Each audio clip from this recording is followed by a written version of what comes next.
When we got married, my wife Vicky's parents were already divorced. The mother found a new man during another business trip.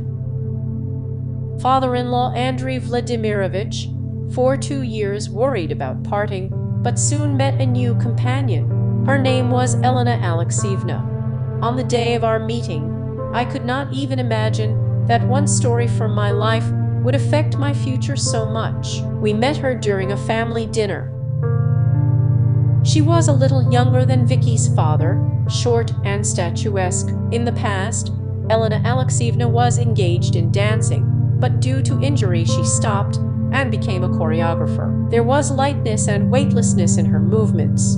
Despite her age, she managed to retain her charm and fatal attraction. Andrei Vladimirovich could not resist such a gorgeous woman, so she quickly settled in his apartment and soon registered in the passport. By the end of the dinner, only I and my father-in-law Elena Alexeyevna were left at the table. Vicky had a headache, and she lay down in the living room. The new wife of the father-in-law had a good sense of humor and was not shy of jokes below the belt. It seemed to me that she was flirting a little with me, although it could well have been the wine she drank. When we were leaving, Elena Alexeyevna kissed me on the cheek, playfully pinching my buttock.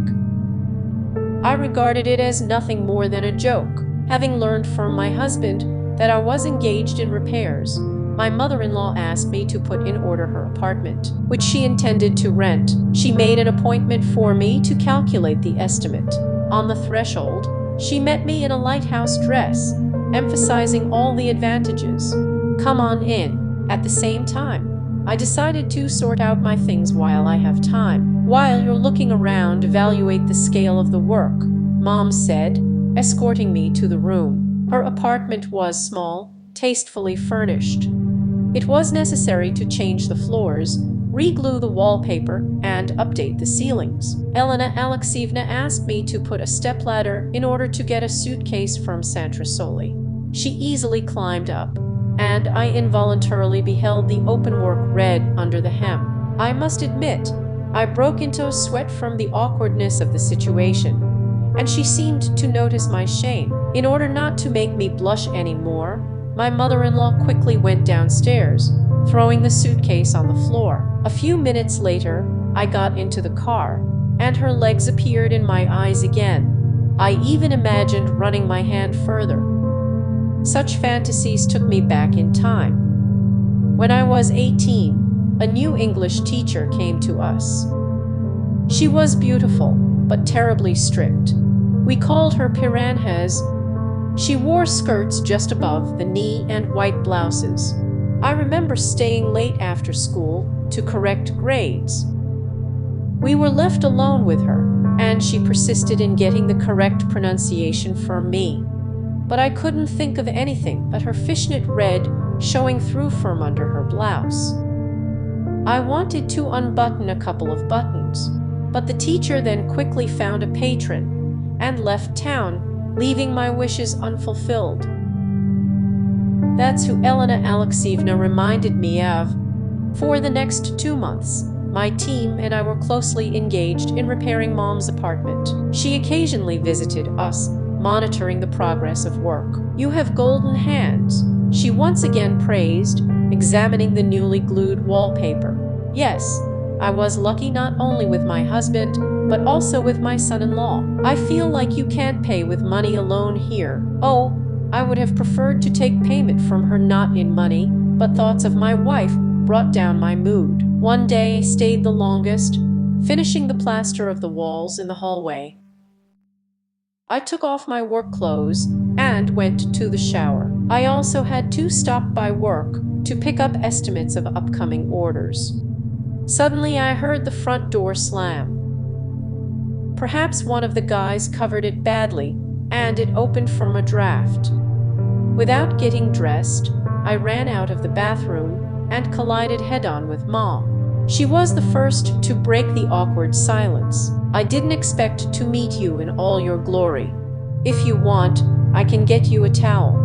"I didn't think to see you here. I'm sorry," I replied, Covering my dignity with my hands, Elena Alexeyevna followed my palms with her eyes and grinned. But now we got to know each other better.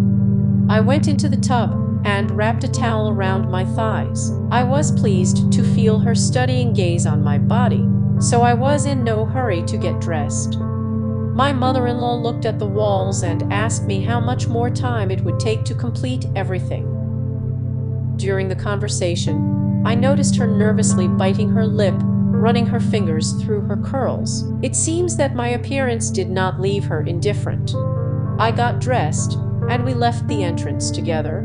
By the beginning of summer, the renovation of the apartment was completed, which meant that our frequent meetings with my mother-in-law came to an end. Elena Alexeyevna paid off my team and thanked me for the quality work. I was about to leave when I suddenly heard, "Don't you want to celebrate the successful completion of the repair? Andrea is on a fishing trip. I heard that Vika has gone to her mother. You're probably not in a hurry." Having dinner at a restaurant with my mother-in-law was a good idea. We chose a quiet place with live music. Elena Alexeyevna told me about her work, and I did not forget to pour wine into her glass. Flushed, with burning eyes, she looked impressive in her burgundy dress.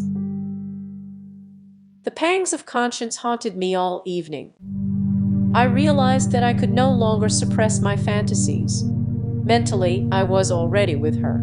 But what if my wife finds out about everything? Or suddenly my mother-in-law will slap me in the face, just touch her. We got into a taxi, and I offered to walk her home.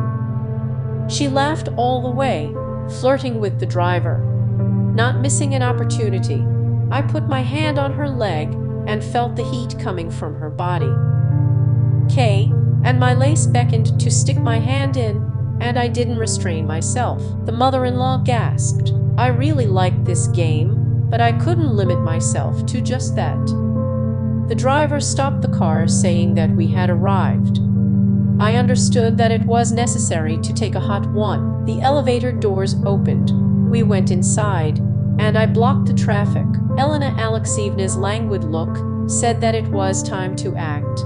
She pulled her lips to mine, and then it was a matter of technique. Fortunately, it was already late, and no one needed to call the elevator. Otherwise, a rather indecent picture would have appeared before them. I took her to the right floor, and in parting, pinched her lower back.